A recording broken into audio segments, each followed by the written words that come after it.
Hello again. My name is Mike. I'm a chaplain with Trinity of Christ Ministries. I'm also a relationship coach specializing in intimacy and infidelity. And this is our ongoing series on these subjects. And today we're going to talk about why the affair that you or your partner is having probably won't last. This is a very touchy subject because it involves a lot of emotions for people. Um, it's a very painful experience, especially if you're the one that's been betrayed.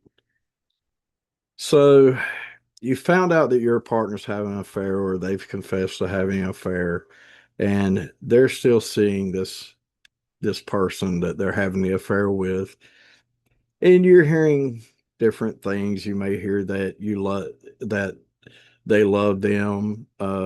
If you're the one having an affair, maybe you think that you are in love with your affair partner. We hear a lot, especially from women, that they're my soulmate. Um, I feel seen and appreciated and heard and that sort of thing. These are all pretty common with most affairs. Um, so first of all, if you're the betrayed, you need to understand that you 99.9% of the time will have nothing to do with the reason your partner is having an affair. Um, it's very easy to feel guilty. Uh, Women will say a lot of times, well, why wasn't I pretty enough, or why wasn't I attractive enough? Or you'll hear men say, why wasn't I a better, husband, a better provider, a better, more understanding of my wife's needs, and things like that. And while we always have room for improvement because none of us are perfect, um, it's very unlikely that that has anything to do with the reason your partner cheated on you, be it man or woman. Um, the biggest thing you need to understand about affairs are based in fantasy. They are um, they're all pillow talk with no responsibility. Now I know not all affairs are physical, but if they go on long enough, they will become physical. Um, so when you have an affair, you're living in this fantasy world that everything is perfect. You see this person as uh, as this person that's just so wonderful. They understand everything about you. They're attractive. They're sexy. They just have all these traits and none of your partner's flaws. And the reason for this is because you're getting dopamine hits. Dopamine is basically the same thing that we get when, we ride a roller coaster or we get into a new relationship or we buy a new car that makes us feel so great. This is dopamine hits to the brain, and this often uh, creates what we call in the coaching and counseling industry. It's known as a fair fog.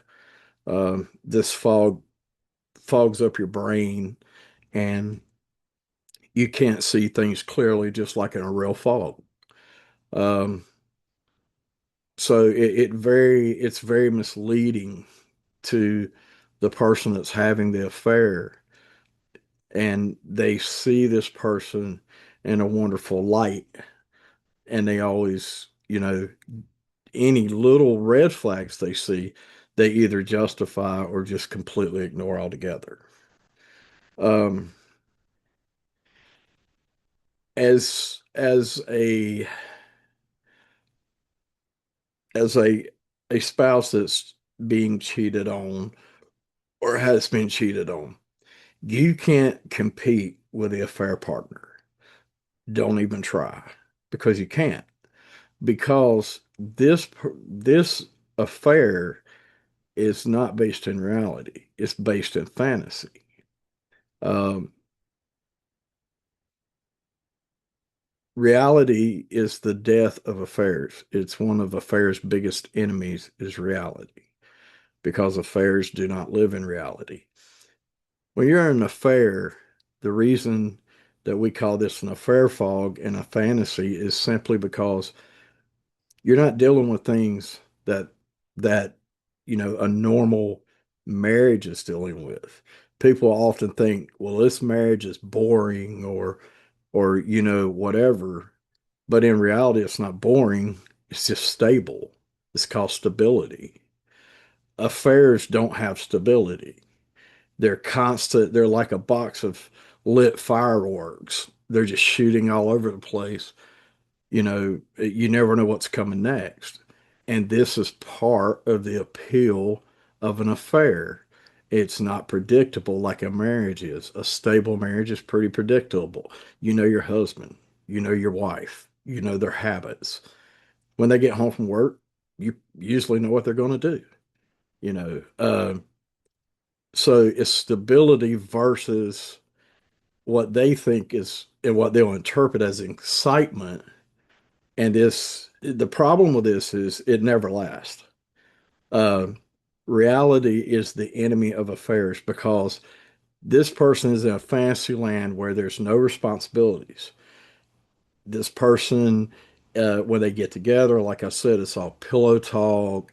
It's all carefree, laughing, giggling, talking, no responsibilities.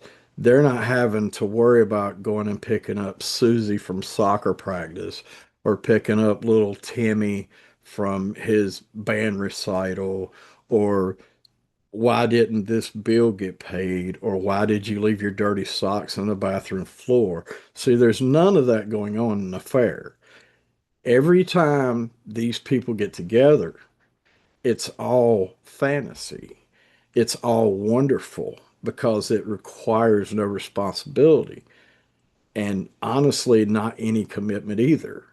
So it's always a good thing when these people get together, they feel good. It's a dopamine hit to the mind. The brain is constantly getting these dopamine hits from this new exciting thing. It's kind of like as kind of a similar analogy, it's like when you buy a new car.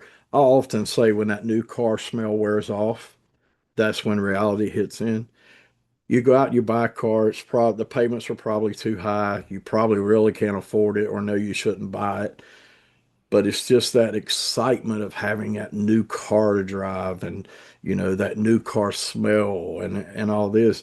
And for the first 6 months you're happy with it because you make excuses to get in it and go see friends or drive around because you want an excuse to drive this new car and it feels good. The problem is about 6 months later when those payments keep hitting and you're trying to figure out if you're going to pay the power bill or the car payment, that's when the reality kind of sets in and you think, this car is just a car. It's not, it's really not all it's cracked up to be. So, you know, affairs work the same way. It's what's called the Sunday night massacre. And the Sunday night massacre is when the week is over and you're laying in bed on Sunday night staring at the ceiling and asking yourself, what the hell was I thinking? Why did I blow up my life for this? Because reality starts to set in of the consequences of what's really going on in your life and the fantasies kind of over and the dopamine hits start dissipating. Um,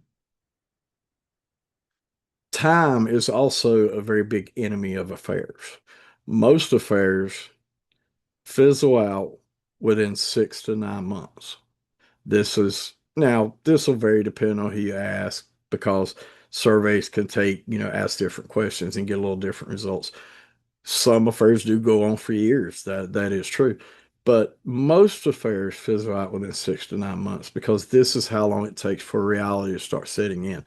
And the more these people are together, the more the likelihood is that it will end sooner rather than later. Most affairs that go on for years are usually people who doesn't see each other that often. But if you're a fair partner and you are seeing each other, you know, several times a week, that's that's a good indicator that this is probably going to burn out pretty quick. Um, the longer it lasts, the more reality sets in. And that's basically how it works. Reality is the enemy of affairs. And the longer that time goes on, the more reality starts to set in. Um, just because you're having an affair or your partner had an affair doesn't mean that your feelings for your spouse goes away.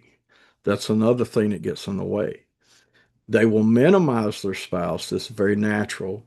They will justify the affair by saying my spouse never did this or my spouse didn't do that or they weren't good to me, they didn't appreciate me. So this is justification in their mind of why they will convince themselves that they were never really happy in their marriage anyway. This makes it much easier to process because as human beings we don't like to be seen as the villain. We always want to be able to justify our actions so we don't look like the bad guy. And this is part of the minimizing of the marriage, the minimizing of the spouse, to see all their flaws and everything. So we do this because it makes us feel better. We don't feel like such a bad person because, well, if she would have had dinner ready every day when I got home from work, then I wouldn't have cheated. Or if he had bought me flowers more often, and appreciated me, I wouldn't have cheated. This is always an excuse. This is a justification in their mind. And like I said, you can't compete with an affair partner because they are not on the same level as you. Your reality, they are a fantasy. And fantasies always fade. It's just a matter of time.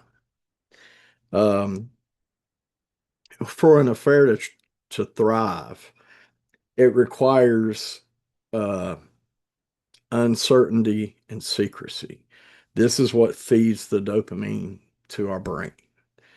If your partner's cheating, uh, it's in secret, it's the sneaking around, it's the stolen kisses, it's the betrayal, you know. And the problem is once this secrecy is no longer a secret, once everybody knows about the affair, once the truth is revealed, then there's no more secrecy. And that is also detrimental to an affair because the the thrill is gone, in other words. The thrill of sneaking around, of being deceitful, it's they find it kind of exciting. And once the truth is revealed and there's no more secrecy or sneaking around to do, then that's also detrimental to the affair. The affair starts to suffer in most cases because of this. In other words, the new car smell starts to wear off. Um, this leads to the chemicals in our brain subsiding over time. This dopamine hit that we were constantly getting when the affair was going on, because we were talking to this people, we were being intimate with this person in many cases. It's the secret text, the secret phone calls, the sneaking away at every little opportunity to spend time together or whatever. As time goes on, as these chemicals in our brain start to subside because this person becomes normal. Like a regular relationship. So in that case, as time goes on, it's probably going to be the death of the affair. Um, Also, one of the biggest killers of affairs is shame, because these people have to face the repercussions of family members, children, maybe church congregation, maybe people they work with. As these people find out about affairs, you know, lots of times people will offer encouragement for the one that is cheating, but it's not real encouragement. It's just they don't want to call this person out when in secret they really, don't agree with what this person is doing, because affairs tend to be shameful things. They're wrong. You know you're not supposed to be doing it, no matter how good it feels. You know that you took a covenant to your husband or your wife and to God to be faithful to this person, and you're breaking that covenant. Um, as time goes on, we see this affair person, this partner, if we're having an affair, we see this person, we start to see these red flags that we ignored in the beginning. So as these red flags become more apparent, one day it hits you and we say, huh, this person is not as wonderful as I thought they were.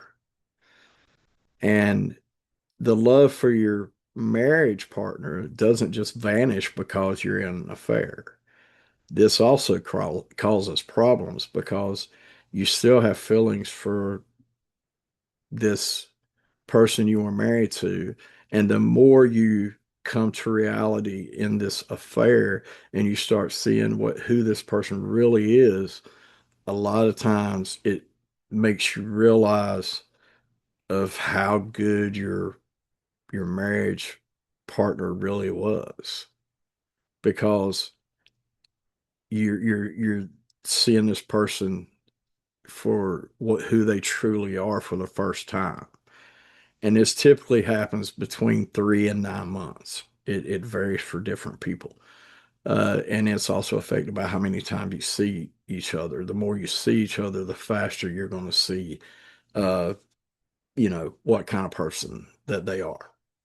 Uh, One piece of advice that I'll say to the person that's being betrayed, that's being cheated on in the marriage, is, uh, you know,